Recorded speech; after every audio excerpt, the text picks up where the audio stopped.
Separatist മൂവ്മെൻറ്റിൻ്റെ ഒരു growth ആണ് ശരിക്കും ഈ ഫണ്ടമെൻ്റലിസം എന്ന് പറയുന്നത്. എന്നാൽ അപ്പോഴും ഉണ്ടായ പ്രശ്നം എന്നറിയാമോ? വേദപുസ്തകത്തിന് ഇത്രയും പ്രാധാന്യം കൊടുത്തെങ്കിലും ആ ലിബറൽ തിയോളജിയിൽ നിന്ന് സഭയെ ഒന്ന് പിടിച്ചു നിർത്തിയത് ശരിക്കും ഈ ഫണ്ടമെൻ്റലിസ്റ്റുകളാണ്. എന്നാൽ അപ്പോഴും ഉണ്ടായൊരു പ്രശ്നമുണ്ട്. ഇവർ വേദപുസ്തകത്തെ അനലൈസ് ചെയ്തതൊക്കെ ശരിക്കും നമ്മൾ മലയാളത്തിൽ പറയുമല്ലോ, തലനാരിഴ കീറി എന്നൊക്കെ പറയുന്നത് പോലെ വേദപുസ്തകത്തിൻ്റെ അക്ഷരങ്ങളിലേക്ക് അവർക്കൊരു ചായ്വ് കൂടുതലുണ്ടായി. അതുകൊണ്ട് ശരിക്കും വേദപുസ്തകത്തിൻ്റെ ആ സ്പിരിറ്റിനും അപ്പുറത്ത് ബൈബിളിൻ്റെ അക്ഷരങ്ങളായി ഇവരുടെ എംഫസിസ്. ഈ സെപ്പറേറ്റിസ്റ്റ് മൂവ്മെൻറ്റിൽ നിന്ന് ഫണ്ടമെൻ്റലിസത്തിലേക്കുള്ള വളർച്ചയിൽ പറ്റിയ ഒരു പ്രശ്നം അതാണ്. അതായത് അതിൻ്റെ ജീവൻ നഷ്ടപ്പെട്ട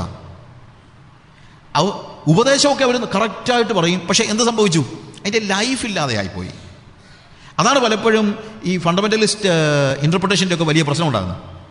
ലൈഫില്ലാത്ത ഒരു, അല്ലെങ്കിൽ ജീവനില്ലാത്ത, ജീവിതമില്ലെന്നല്ല ഞാൻ പറയുന്നത്, ജീവനില്ലാത്ത ഒരു ത്രസിപ്പിക്കുന്ന, പരിശുദ്ധാത്മാ നിവേശിതമാണെന്ന് അവർ പറഞ്ഞെങ്കിലും അതിനെ വ്യാഖ്യാനിക്കാൻ അവർ പരിശുദ്ധാത്മാവിനെ കൂട്ടുപിടിച്ചില്ല.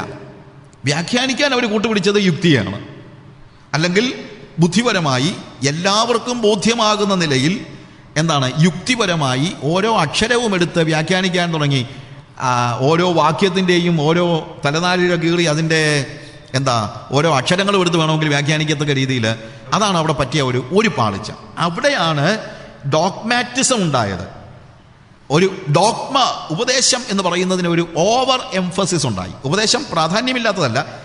ഞാൻ ഏത് കാര്യം പറയുമ്പോഴും ഇതെല്ലാം പ്രധാനമാണ്. പക്ഷേ ഏത് കാര്യത്തിനും നമ്മൾ ഓവർ എംഫസിസ് കൊടുക്കുമ്പോൾ അത് നമ്മളെ കുഴപ്പത്തിലേക്ക് നയിക്കുന്നത്. എവിടെയും ആവശ്യമായിരിക്കുന്ന ഒരു ബാലൻസ്ഡ് ആയിട്ടുള്ള ഒരു പോക്കാണ്. ചിലപ്പോൾ ഉണ്ടാകുന്ന ഒരു പ്രോബ്ലം എന്ന് ചോദിച്ചു കഴിഞ്ഞാൽ, ഒന്നിനോട് എതിർക്കാനായിരിക്കും നമ്മളൊരു, അല്ലെങ്കിൽ ലിബറൽ തിയോളജിയോടെ എതിർക്കാനായിരിക്കും ഒരു പക്ഷേ ഇവർ ഈ ഫണ്ടമെൻ്റൽ ആയിട്ടുള്ള കാര്യങ്ങളെ ചെയ്തത്. പക്ഷേ അതിൻ്റെ ഓപ്പോസിറ്റ് ഡിറക്ഷനിലേക്ക് പോകുമ്പോഴുണ്ടാകുന്ന ഒരു പ്രോബ്ലം ഉണ്ട്. നമ്മളൊരു പെൻഡുലം ഒരു സൈഡിൽ നിന്ന് വിട്ടാൽ നേരെ നടുക്ക് പോയി നിൽക്കത്തില്ലല്ലോ. അതെന്ത് ചെയ്യും? നേരെ അപ്പുറത്ത് പോയി, ഇപ്പുറത്ത് പോയി, അപ്പുറത്ത് പോയി, ഇപ്പുറത്ത് പോയി, ഒടുവിലല്ലേ ഇത് നടുക്ക് വന്ന് നിൽക്കുന്നത്. ഇതേപോലെ ഒരു ബാലൻസ്ഡ് ആയിട്ട് പോകാനായിട്ട് ഈ സെപ്പറേറ്റിസ്റ്റ് മൂവ്മെൻറ്റിലെ ആളുകൾക്ക്, അതായത് വേദപുസ്തകത്തെ അതിൻ്റെ സ്പിരിറ്റിൽ അവർ പറഞ്ഞു, ഇത് പരിശുദ്ധാത്മ നിവേശിതമാണെന്ന് പറഞ്ഞു. പക്ഷേ പരിശുദ്ധാത്മാവിൻ്റെ സഹായത്തോടുകൂടെ ഇതിനെ വ്യാഖ്യാനിക്കാൻ അവർ പരിശ്രമിച്ചില്ല. പകരം അവിടെ അവരെന്ത് ചെയ്തു? അവർ യുക്തിയെ ഉപയോഗിക്കാൻ തുടങ്ങി. അതാണ് പ്രോബ്ലം ഉണ്ടാകുന്നത്. അതുകൊണ്ടാണ് ഡോഗ്മാറ്റിസം ഉണ്ടാകുന്നത്. And that ended up in legalism. അതുകൊണ്ട് അവർ, ഞങ്ങളാണ് ഏറ്റവും മെച്ചപ്പെട്ട ഉപദേശം കയ്യിലുള്ള ആളുകൾ, ഞങ്ങളെ കഴിഞ്ഞ് വേറെ ആരും ഒന്നുമില്ല, മറ്റുള്ളവരെല്ലാം ഉപദേശമൊന്നും അറിയാൻ വയ്യാത്തവരാണ്, ഞങ്ങൾ മാത്രമേ ഉപദേശത്തിൻ്റെ ആളുകൾ എന്ന് പറഞ്ഞ് അതവർക്ക് ഒരു ലീഗലിസത്തിലേക്കും, ഞങ്ങൾ ഇന്ന കാര്യങ്ങൾ ചെയ്യുന്നു. ലീഗലിസം ആത്യന്തികമായി സംഭവിക്കാൻ പോകുന്നത് ഒരു ഫരിസൈസത്തിലേക്ക് പോകുന്നുള്ളതാണ്. ലീഗലിസം എപ്പോഴും ആത്യന്തികമായി എന്തിലേക്കാണ് നമ്മളെ നയിക്കാൻ സാധ്യതയുള്ളത്? പരീശത്വത്തിലേക്കാണ് നയിക്കാൻ സാധ്യതയുള്ളത്. ഇതാണ് വാസ്തവത്തിൽ ആ കാലയളവിലുണ്ടായ ഒരു വലിയ, അല്ലെങ്കിൽ അവർക്കുണ്ടായ ഒരു പ്രശ്നം. They knew the Bible but they did not have the power to live the Bible. അവർക്ക് വേദപുസ്തകം അറിയാമായിരുന്നു, ഉപദേശം അറിയാമായിരുന്നു, എങ്ങനെ ജീവിക്കണമെന്നുള്ളതിനെക്കുറിച്ച് അവർക്ക് ഒരു തത്വശാസ്ത്രം, അല്ലെങ്കിൽ അതിനെക്കുറിച്ച് അവർക്കൊരു ഫിലോസഫി ഉണ്ടായിരുന്നു. എന്താണ് വേദപുസ്തകം പഠിപ്പിക്കുന്നതെന്ന് അവർക്കറിയായിരുന്നു. പക്ഷേ വേദപുസ്തകം പഠിപ്പിക്കുന്ന ജീവിതം ജീവിക്കാനുള്ള ശക്തി അവർക്ക് ഇല്ലായിരുന്നു. അപ്പോൾ റിഫോംഡ് തിയോളജി ഉണ്ടായപ്പോൾ റിഫോംഡ് ലിവിങ് ഉണ്ടായില്ല എന്ന് നമ്മൾ പറഞ്ഞു. റിവൈവൽ ഉണ്ടായപ്പോൾ വ്യക്തികളുടെ ജീവിതത്തിൽ റിവൈവൽ ഉണ്ടായി എന്നുള്ളത് ശരിയാണെങ്കിലും സഭ അപ്പോഴും ഇൻസ്റ്റിറ്റ്യൂഷനായിരുന്നു. സെപ്പറേറ്റിസ്റ്റ് മൂവ്മെൻറ്റ് വന്നപ്പോൾ അവർ പറഞ്ഞു, വ്യക്തികൾ മാത്രമല്ല, സഭയും ഉണർവുണ്ടാകണം, സഭയും നവീകരിക്കപ്പെടണം, സഭയ്ക്കും വ്യത്യാസം ഉണ്ടാകണം. അങ്ങനെയാണ് ഇൻസ്റ്റിറ്റ്യൂഷനിൽ നിന്ന് മാറി സെപ്പറേറ്റഡ് ആകുന്നത് അവർ. ആ സെപ്പറേറ്റിസ്റ്റ് മൂവ്മെൻറ്റിൽ വേദപുസ്തകത്തിന് അസാമാന്യമായ പ്രാധാന്യം അവർ കൊടുത്തു. വേദപുസ്തകത്തെ പ്രത്യേകിച്ചും ഈ പുറം ലോകത്ത് ഡാർവിനിസവും ഏജ് ഓഫ് റീസണിങ് ഇങ്ങനെ തിളച്ചു നിൽക്കുന്ന സമയത്ത് ലിബറൽ തിയോളജിയോട് എതിർക്കാനായിട്ട് ഇവർ ഇതിൻ്റെ പേഴ്സണൽ, അല്ലെങ്കിൽ ഹോളി സ്പിരിറ്റിൻ്റെ ആ നിവേശിത അനുഭവത്തെക്കുറിച്ച്, അല്ലെങ്കിൽ ദൈവനിശ്വാസ്യത എന്നുള്ളതിനെക്കുറിച്ച് ഭയങ്കര ഓവർ എംഫസിസ് ഉണ്ടായി. That is true. പക്ഷേ അവർ വ്യാഖ്യാനിച്ചതും പഠിപ്പിച്ചതുമൊക്കെ ശരിക്കും പറഞ്ഞു കഴിഞ്ഞാൽ അക്ഷരാർത്ഥത്തിലാണ്. അക്ഷരാർത്ഥത്തിൽ പഠിപ്പിച്ചപ്പോൾ അവർക്ക് ഡോഗ്മാറ്റിസം, അല്ലെങ്കിൽ അവർ ഡോഗ്മാറ്റിക്കായി, അവർ ഉപദേശങ്ങളാണ് ഏറ്റവും പ്രാധാന്യമെന്ന് അവർ ചിന്തിച്ചു. ഓവർ എംഫസിസ് ഉണ്ടായി കഴിഞ്ഞപ്പോഴത്തേക്ക് അവർ ലീഗലിസ്റ്റുകളായി. ലീഗലിസ്റ്റുകൾ നാച്ചുറലി അവർ പരീശന്മാരാവുകയാണ്. പരീശന്മാരുടെ ഒരു പ്രത്യേകതയുണ്ട്, കർത്താവ് പറഞ്ഞൊരു പ്രത്യേകതയുണ്ട്. പരീശന്മാരുടെ പ്രത്യേകത എന്താണ്? അവർ പഠിപ്പിക്കുന്നുണ്ട്, പക്ഷേ അവർ പഠിപ്പിക്കുന്നവർ ചെയ്യുന്നില്ല. ഇവിടെ എന്താണ് വരങ്ങളും ഫലങ്ങളും നമ്മളുള്ള അടിസ്ഥാനപരമായ വ്യത്യാസം എന്ന് ചോദിച്ചാൽ, വരങ്ങൾ നമ്മൾ ദൈവത്തിൽ നിന്ന് സ്വീകരിക്കുകയാണ്, എന്നാൽ ഫലങ്ങൾ നമ്മൾ പുറപ്പെടുവിക്കുകയാണ്. ഇതാണ് അടിസ്ഥാനപരമായ വ്യത്യാസം. വരങ്ങൾ നമ്മൾ ദൈവത്തിൽ നിന്ന് സ്വീകരിക്കുകയാണ്, അതിനെക്കുറിച്ച് നമ്മൾ വീണ്ടും പഠിക്കുന്നുണ്ട്. എന്നാൽ ഫലങ്ങൾ എന്ന് പറയുന്നത് നമ്മൾ പുറപ്പെടുവിക്കുകയാണ്. ഒന്ന് നമുക്ക് ദൈവം നൽകുന്നതാണ്, അതിനകത്ത് നമ്മുടെ എഫേർട്ട് ഒന്നും ഒരു വിഷയമേ അല്ല. ഒരാൾ ഒരു ഗിഫ്റ്റ് നമുക്ക് തരുമ്പോഴത്തേക്ക് അതിനകത്ത് നമ്മുടെ എഫേർട്ടൊന്നുമില്ല. നമ്മുടെ എഫേർട്ട് ഉണ്ടെന്ന് ചിന്തിച്ചാൽ അത് ഗിഫ്റ്റ് അല്ലാതായി പോകും. എനിക്കൊരു ഗിഫ്റ്റ് തരാനായിട്ട് ഞാൻ എന്തെങ്കിലും കുറുക്കുവഴികൾ ഉപയോഗിക്കേണ്ട കാര്യമൊന്നുമില്ല. കാര്യം അത് ദൈവത്തിൻ്റെ ഭാഗത്ത് നിന്ന്. When we say about the gifts of the holy spirit, it is given by God. അവൻ ദൈവം, അത് ദൈവം നമുക്ക് തരികയാണ്. അതിനകത്ത് എനിക്ക് പ്രത്യേകിച്ചൊന്നും ചെയ്യാനായിട്ട് പറ്റത്തില്ല, എനിക്ക് പിടിച്ചു വാങ്ങിക്കാനൊന്നും പറ്റത്തില്ല. ദൈവം നമുക്ക് തരികയാണ് gift. We just receive it. നമ്മളത് സ്വീകരിക്കുന്നു എന്ന് മാത്രമേ ഉള്ളൂ. എന്നാൽ ഫലം നമ്മൾ പുറപ്പെടുവിക്കുകയാണ്. വരങ്ങൾ, ഗിഫ്റ്റ് എന്ന് പറയുന്നത് സ്വർഗത്തിൽ നിന്ന് താഴേക്ക് വരികയാണ്, നമ്മളിലേക്ക് പകരപ്പെടുകയാണ്. It is given from on high. അതുകൊണ്ടാണ് പരിശുദ്ധാത്മാവിനെ കുറിച്ച് പറയുമ്പോൾ ഉയരത്തിൽ നിന്ന് ശക്തി ലഭിക്കുവോളം എന്ന് പറയുന്നത്. It is given from on high, ഉയരത്തിൽ നിന്നുള്ളതാണ്. ഹോളി സ്പിരിറ്റ് എന്ന് പറയുന്ന ഗിഫ്റ്റ് തന്നെ, ഞാൻ അതിനെക്കുറിച്ച് പിന്നീട് പറയാം. എന്നാൽ ഫലങ്ങൾ എന്ന് പറയുന്നത് ദൈവം നമുക്ക് നൽകിയിരിക്കുന്ന കൃപയാൽ നമ്മൾ പുറപ്പെടുവിക്കുന്നത് നമ്മുടെ ഭാഗത്ത് നിന്നുള്ളതാണ്. നമ്മുടെ ഭാഗത്ത് നിന്ന് വരങ്ങൾ ഉണ്ടാകത്തില്ല, നമ്മുടെ ഭാഗത്ത് നിന്ന് ഉണ്ടാകേണ്ടത് ഫലങ്ങളാണ്. വരം എന്ത് ചെയ്യുന്നതാണ്? ദൈവം നമുക്ക് തരുന്നതാണ്. U receive gifts and you produce fruits. U receive gifts and you produce fruits. പരിശുദ്ധാത്മാവ് നമുക്ക് ഗിഫ്റ്റ്സ് തരുന്നു, ആത്മാവിൻ്റെ ഫലങ്ങൾ നമ്മൾ പുറപ്പെടുവിക്കുന്നു. ഇങ്ങനെയാണ് നമ്മൾ കാര്യങ്ങൾ മനസ്സിലാക്കേണ്ടത്.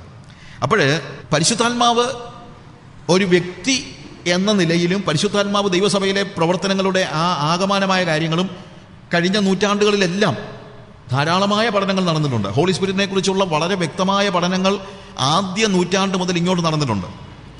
എന്നാൽ കഴിഞ്ഞ കുറേ നൂറ്റാണ്ടുകളായിട്ട് ആത്മാവിൻ്റെ വരങ്ങളെക്കുറിച്ച് അത്ര വലിയ പഠനങ്ങൾ നടന്നിട്ടില്ല. 20-ാം നൂറ്റാണ്ടിന് മുമ്പ് എന്താണെന്ന് ചോദിച്ചു കഴിഞ്ഞാൽ, ആത്മാവിൻ്റെ വരങ്ങൾ ശരിക്കും കുറേ നാളുകൾ, കുറേ നൂറ്റാണ്ടുകൾ ശരിയായ നിലയിൽ സഭയിൽ പ്രകാശിപ്പിക്കപ്പെട്ടില്ല എന്ന് പറയാൻ പറ്റത്തില്ല.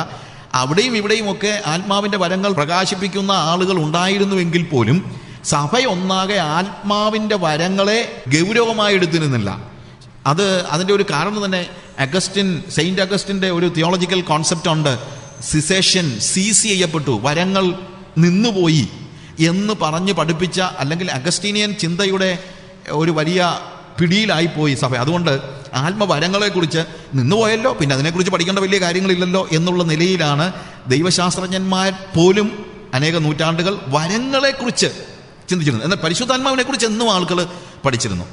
എന്നാൽ 20th സെഞ്ച്വറിയുടെ ബിഗിനിങ് തൊട്ടാണ് ഒരു പെന്റിക്കോസ്റ്റൽ മൂവ്മെൻറ്റ്. അതിനു മുമ്പ് ആളുകൾ അന്യഭാഷകളിൽ സംസാരിച്ചിരുന്നു എന്നുള്ളത് ശരിയാണ്. പക്ഷേ ആ ഒരു ഫ്ലോ, ഒരു ഒഴുക്കുണ്ടാകുന്നത് 20ാമത്തെ നൂറ്റാണ്ടിൻ്റെ ആരംഭം മുതലാണ്. അന്ന് തൊട്ടാണ് ആത്മവരങ്ങളെക്കുറിച്ചുള്ള പഠനങ്ങൾ കുറെ കൂടെ പ്രസക്തമായി ആളുകൾക്ക് തോന്നുകയും അത് പഠിക്കുകയും ചെയ്തത്. അതുകൊണ്ടാണ് ഇവിടെ ചരിത്രപരമായ ഒരു പഠനം അത്യന്താപേക്ഷിതമായി വരുന്നത്. ദൈവസഭയെ, ദൈവതൃത്വം ഫലമേൽപ്പിച്ചിരിക്കുന്നത് പരിശുദ്ധാത്മാവിനെയാണ് എന്ന് നമുക്ക് മനസ്സിലാക്കാനായിട്ട് പറ്റും. ദൈവത്തിൻ്റെ പരിശുദ്ധാത്മാവാണ് സഭയെ പണിയുന്നത്, ദൈവത്തിൻ്റെ പരിശുദ്ധാത്മാവാണ് നമ്മളെ നവീകരിക്കുന്നത്. അപ്പോൾ ആത്മാവ് സഭയിലും ലോകത്തിലും പ്രവർത്തിക്കുന്ന ദൈവമാണ്. സഭയിലും ലോകത്തിലും ദൈവത്തിൻ്റെ ആത്മാവ് പ്രവർത്തിച്ചുകൊണ്ടിരിക്കുന്നു. നമ്മൾ യോഹന്നാന്റെ സുവിശേഷം 16-ാം അധ്യായത്തിൻ്റെ 7 മുതൽ 10 വരെയുള്ള വാക്യങ്ങൾ വായിക്കുമ്പോൾ, അവൻ വരുമ്പോൾ നിങ്ങളെ ബോധ്യപ്പെടുത്തും, നിങ്ങൾ പാപത്തെക്കുറിച്ചും നീതിയെക്കുറിച്ചും ന്യായവിധിയെക്കുറിച്ചും നിങ്ങൾക്ക് ബോധ്യം വരുത്തും. കൺവിൻസ് ചെയ്യുന്ന കാര്യമാണ് കൺവിക്ഷൻ. ആത്മാവ് വ്യക്തിപരമായി നമ്മെ നവീകരിക്കുന്നുണ്ട്, സഭയെയും നവീകരിക്കുന്നുണ്ട്. എന്നാൽ ഈ നവീകരണം, വ്യക്തിപരമായ നവീകരണം ലോകത്തിൻ്റെ അല്ലെങ്കിൽ ചരിത്രത്തിൻ്റെ എല്ലാ ഘട്ടങ്ങളിലും നടന്നിട്ടുണ്ട്. എന്നാൽ സഭയൊന്നാകെ ഈ നവീകരണത്തിലേക്ക്, അല്ലെങ്കിൽ അതിന് പ്രാധാന്യം കൊടുത്ത് പഠിക്കാൻ തുടങ്ങുന്നത് 20ാം നൂറ്റാണ്ടിലെ പെന്തിക്കോസ്ത ഉണർവിന് ശേഷമാണ്. അതിനു മുമ്പും അതിനുവേണ്ടിയുള്ള കാത്തിരിപ്പുണ്ടായെങ്കിലും ഇത് വിശകലനം ചെയ്യാനായിട്ട് തുടങ്ങിയത് പെന്തിക്കോസ്ത ഉണർവിന് ശേഷമാണെന്ന് നമുക്ക് മനസ്സിലാക്കാനായിട്ട് പറ്റും. ചരിത്രത്തിലെ ഉണർവുകളെല്ലാം പരിശുദ്ധാത്മാവിൻ്റെ നവീകരണമാണ്. ഓരോ കാലഘട്ടത്തിലും ദൈവത്തിൻ്റെ നിയോഗവുമായിട്ട് ചിലർ ഇറങ്ങിയിട്ടുണ്ട്. അങ്ങനെയുള്ള ഒരു ശേഷിപ്പ് എല്ലാ കാലങ്ങളിലും ഉണ്ടായിരുന്നു.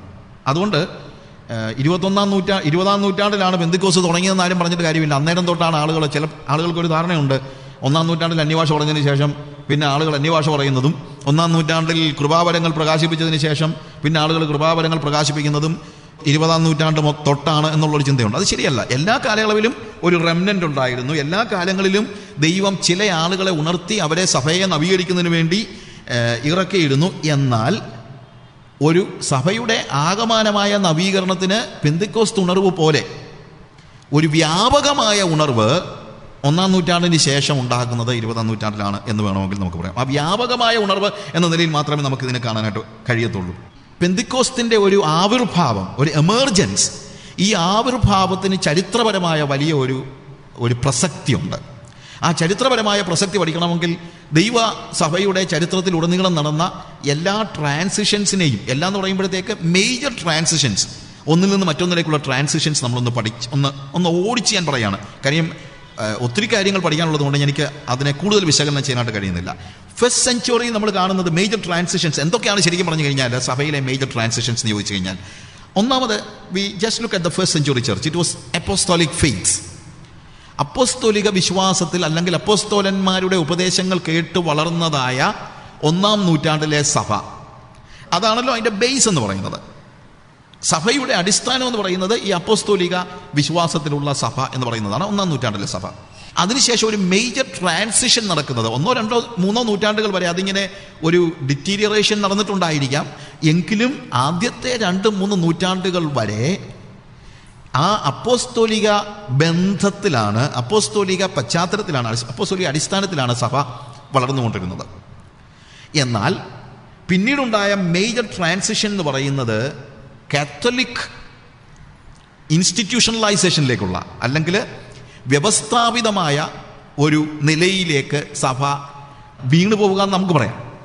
വീണുപോവുക, ഇൻസ്റ്റിറ്റ്യൂഷനായിപ്പോയി. ആ ഇൻസ്റ്റിറ്റ്യൂഷനായി പോകുന്നതാണ് മേജർ ട്രാൻസിഷൻ.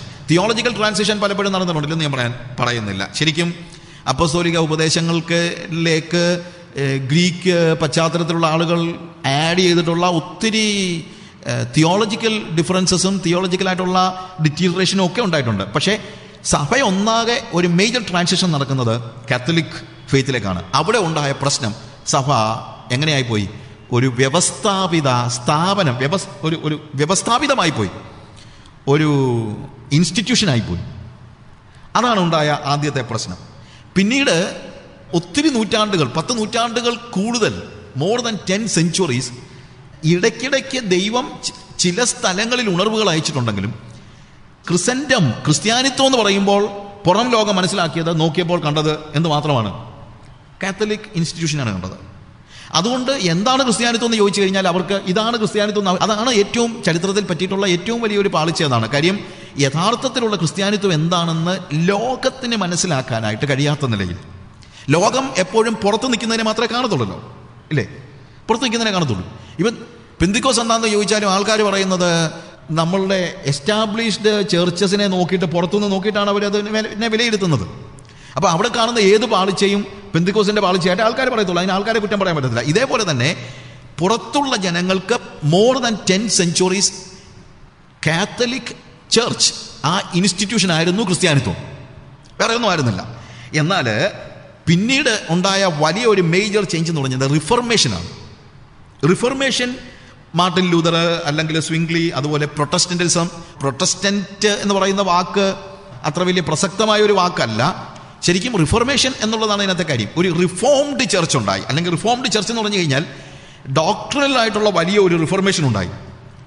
ശരിക്കും പ്രൊട്ടസ്റ്റന്റിസം ഉണ്ടാക്കിയ മേജർ ചേഞ്ച് എന്ന് പറയുന്നത് നമ്മൾ ഉദ്ദേശിക്കുന്നത് പോലെ പോപ്പിനെ മാറ്റി വേറൊരാളെ ആക്കിയതൊന്നുമല്ല. ഭയങ്കര ഒരു ഡോക്ട്രിനൽ ഡിഫറൻസ് എന്താണെന്ന് ചോദിച്ചു കഴിഞ്ഞാൽ അതോറിറ്റി ഓഫ് ദ സ്ക്രിപ്ചർ ഒരു റീപ്ലേസ് ചെയ്യുന്നതാണ്. അതോറിറ്റി ഓഫ് സ്ക്രിപ്ചർ, അല്ലെങ്കിൽ ദൈവവചനത്തിൻ്റെ ആധികാരികത. പോപ്പല്ല ആത്യന്തികമായി കാര്യങ്ങൾ തീരുമാനിക്കുന്നത്, ദൈവവചനമാണ്. അതാണ് ഒരു റിഫോംഡ് തിയോളജി ആണ് റിഫോർമേഷൻ്റെ ബേസ് എന്ന് പറയുന്നത്, ഒരു റിഫോംഡ് തിയോളജി. എന്നാൽ കുറച്ച് കഴിഞ്ഞപ്പോഴത്തേക്ക് ആളുകൾക്ക് മനസ്സിലായി reformed doctrine Elon cannot reform the people. ഒരു റിഫോംഡ് തിയോളജി ഉണ്ടായതുകൊണ്ട് മാത്രം എന്തുണ്ടാകത്തില്ല, ആളുകൾ റിഫോംഡ് ആകണമെന്ന് നിർബന്ധമില്ല. കാര്യം പ്രൊട്ടസ്റ്റന്റിസം വന്നു കഴിഞ്ഞപ്പോഴത്തേക്ക് ജീവിതത്തിൽ കത്തോലിക്കനും പ്രൊട്ടസ്റ്റന്റുകാരനും തമ്മിൽ വലിയ വ്യത്യാസമൊന്നുമില്ലാതെ ഒരു ചേഞ്ച്, അല്ലെങ്കിൽ ആ ഉപദേശ സംഹിതയിലുണ്ടായ വ്യത്യാസമല്ലാതെ ജീവിതത്തിൽ എന്താ വ്യത്യാസം ഉണ്ടായത്? There was no big difference. ഉപദേശങ്ങളിലുണ്ടായ വ്യത്യാസമല്ലാതെ. അതുകൊണ്ടാണ് ഞാൻ പറഞ്ഞത് reformed theology is not just enough to make people reformed.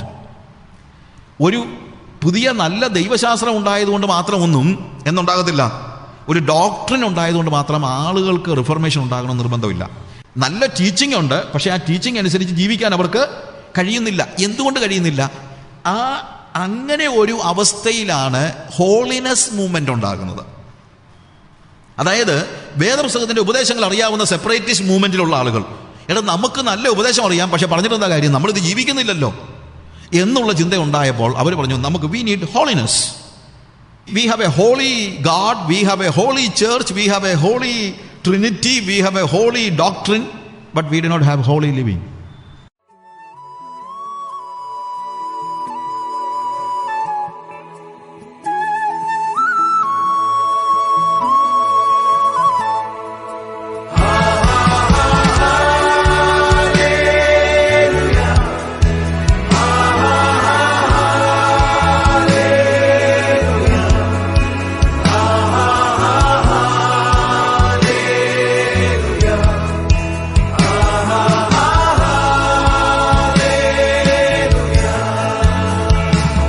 പരിശുദ്ധൻ മഹോന്നത ദേവൻ, പരമെങ്ങും വിളങ്ങും മഹേശൻ, സ്വർഗീയ സൈന്യങ്ങൾ വാഴ്ത്തി സ്തുതിക്കുന്ന സ്വർലോകനാഥനാം മശിഹാ. പരിശുദ്ധൻ മഹോന്നത ദേവൻ, പരമെങ്ങും വിളങ്ങും മഹേശൻ, സ്വർഗീയ സൈന്യങ്ങൾ വാഴ്ത്തി സ്തുതിക്കുന്ന സ്വർലോകനാഥന മശിഹാ.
മന്ത്രിയാം ദൈവം, നിത്യതാതനാം വീരനാം ദൈവം,